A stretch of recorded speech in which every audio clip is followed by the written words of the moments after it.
Hello everyone, welcome to Miss Lee's class. Today we're going to learn relationship in between two quantities. Okay, today's objective, identify and represent linear relations in different ways. Okay, I want you to look at the warm-up question. When a scuba diver goes underwater, the weight of the water exerts pressure of the diver. When the diver steps is 0, the pressure is 0. And when the diver is 5, the depth is 5, the pressure is 50. So every time this increased by 5, the pressure increased by 50. Alright?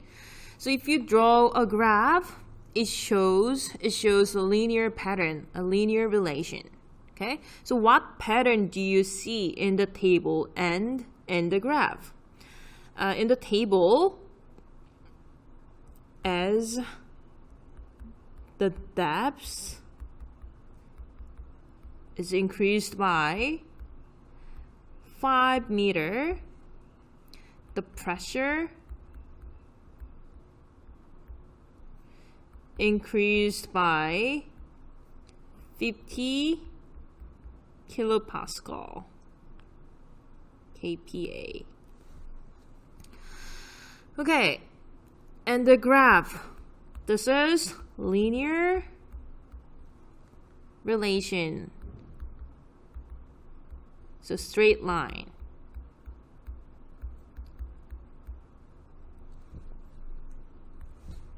What do these patterns tell you about the relationship between depth and the water pressure?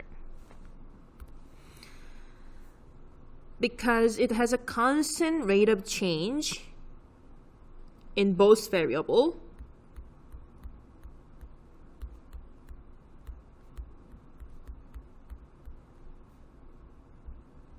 it is a linear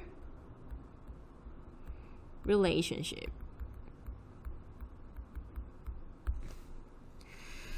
Alright, let's move on. Example 1. The first 4 rectangles in a pattern are shown below. The pattern continues. Each small square has side length 1 centimeter. Okay, so we have 4 rectangles. This is the first one, second, and third, and fourth. Okay. And 1 unit is 1 centimeter. So this is 1 centimeter. The perimeter of a rectangle is related to the rectangle number. We can use words, a table, and a graph, ordered pair, a mapping diagram, and an equation to represent this relationship. So let's do it together. If we represent this relationship using in words, if we represent this in words, we can say rectangle 1 has a perimeter 6. Then as the rectangle number increases by 1, the perimeter increases by 2 centimeters. Okay. Table. The rectangle number n is 1, 2, 3, 4. And perimeter, so the perimeter here is 1, 2, 3, 4, 5, 6. This is a 6. And this is 8. Perimeter is 8. 3 plus 3 plus 1 plus 1. So it's 8. And the perimeter here is 10 and 12. So we can just write it down here. So if it is 1, it's a 6. 2 is 8. 3, 10, 4 is 12. And ordered pair 1, 6, 2, 8, 3, 10, 4, 12. Mapping diagram. So you draw like this. So this is rectangle number n, and this is perimeter P. So here 1, 2, 3, 4, 6, 8, 10, 12. 1 goes to 6, 2 goes to 8, 3 goes to 10, 4 goes to 12. So this is a mapping notation, mapping diagram. Okay, there are multiple ways of doing this in a graph. The graph also shows the pattern. So after the first point, each point on the graph is 1 unit right and 1 unit up. So let's do it. So here, so we have to define x and y axis first. So x-axis, this is actually n-axis, so rectangle number. And P, perimeter, P-axis. Then 1, 6. And 1 unit right, 2 unit up. 1 unit right, 2 unit up. 2, 8, 1 unit right, 2 unit up. Like this. And in an equation, so everyone, this is increased by 1, this is increased by 2. So you always start with dependent variable. P equals something times n plus something.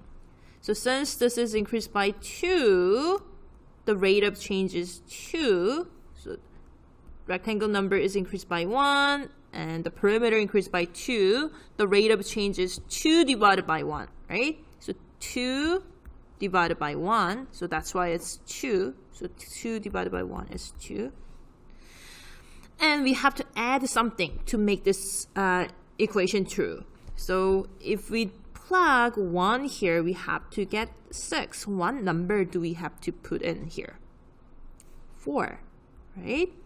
So if you plug 1 into n, 2 times 1 plus 4 equals 6. So 2n plus 4. So that is 2n plus 4. P equals 2n plus 4. Okay, the equation tells us that we can calculate the perimeter of any rectangle in the pattern by multiplying the rectangle number by 2. So rectangle number by 2 and adding 4. So the value of the variable P depends on the value. So here, the perimeter, depending on the rectangle number, the perimeter changes. So this depends on the rectangle number. So P is dependent variable. So P is the dependent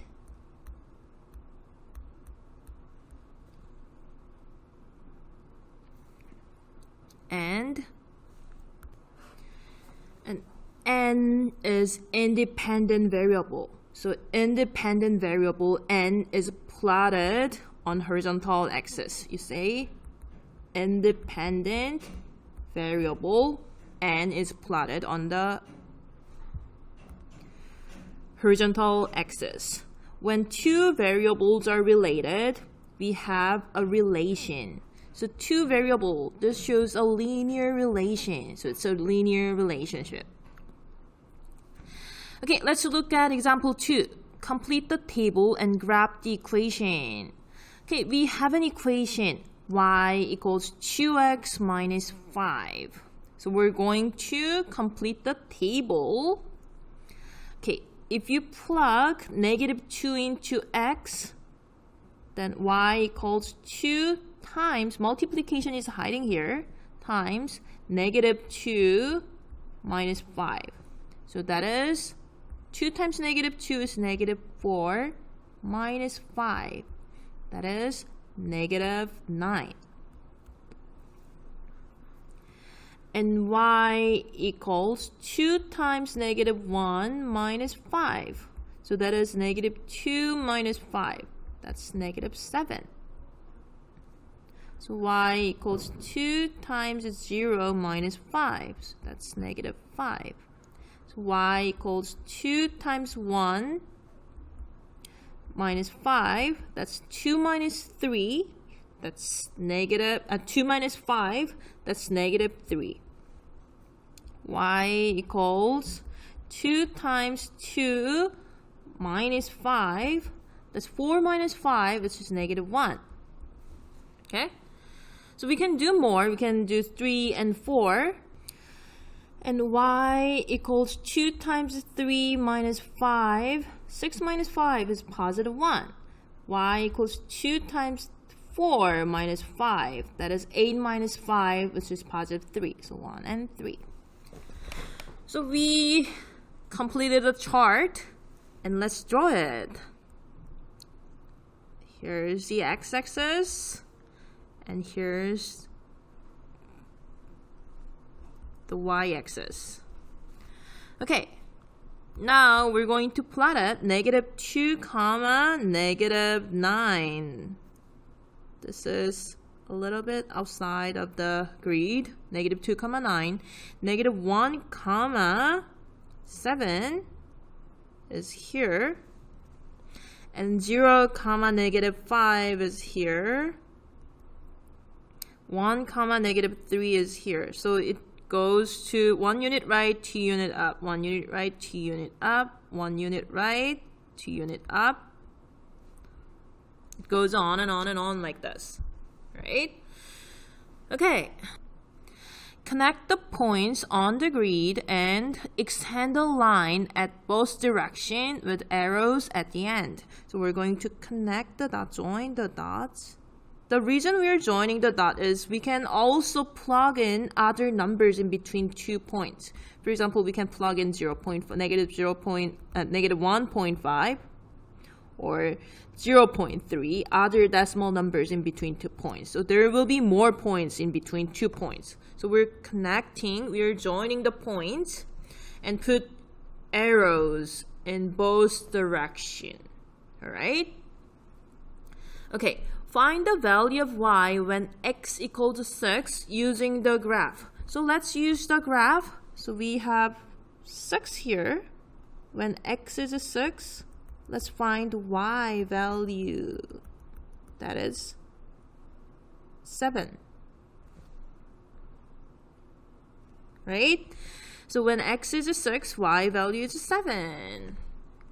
And verify your answer using the equation. So 2 times 6 minus 5 is y. Then 12 minus 5, that's 7. Okay?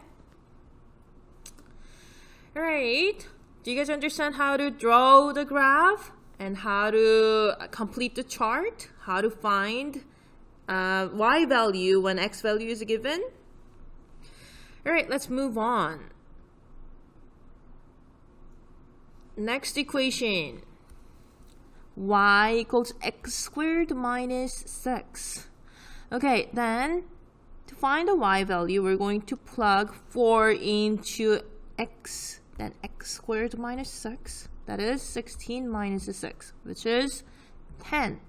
Let's keep doing it. 3 squared minus 6, which is 3.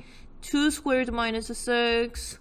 4 minus 6 is negative 2. 1 squared minus 6, which is negative 5. 0 squared minus 6, which is negative 6. Negative 1 squared minus 6.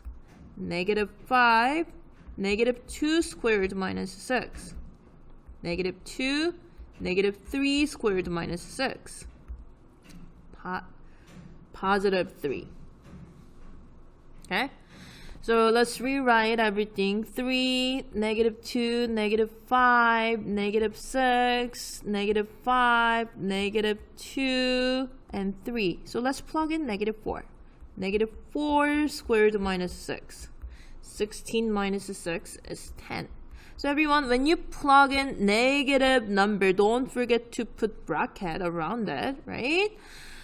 Okay, so look at the chart.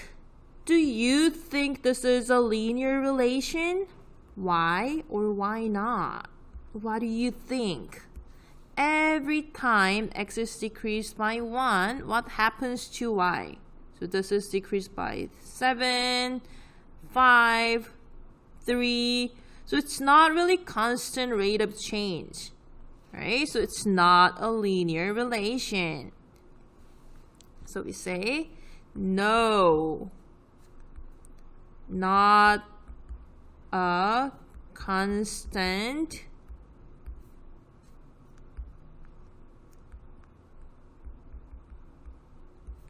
rate of change in both variable.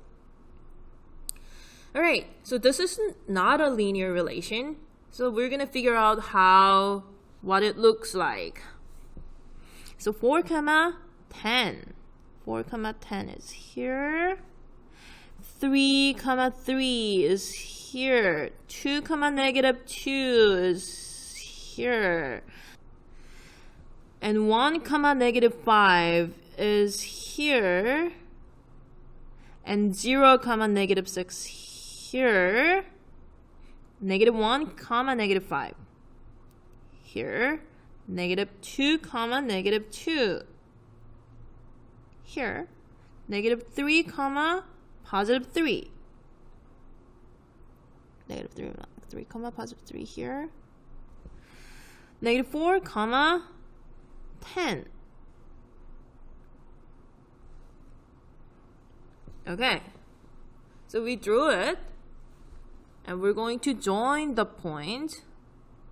We're going to join the points.